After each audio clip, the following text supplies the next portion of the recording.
Je n'arrive toujours pas à croire ce qui s'est passé hier soir. On hurla tous les deux dans la cuisine, les assiettes encore pleines sur la table, la tension coupait l'air en deux.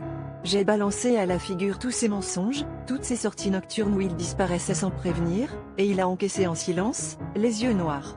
Puis, sans prévenir, il m'a regardé droit dans les yeux et, d'un ton glacé, il a lâché qu'il avait couché avec l'ex de sa mère. Pas pour le plaisir, non, juste pour me blesser. Pour se venger. Le choc m'a laissé sans voix. Je savais qu'il était capable de cruauté, mais là, c'était au-delà de tout ce que j'aurais pu imaginer. Cette femme, que j'avais croisée aux fêtes de famille, dont le regard m'avait toujours semblé trop insistant, trop complice avec lui.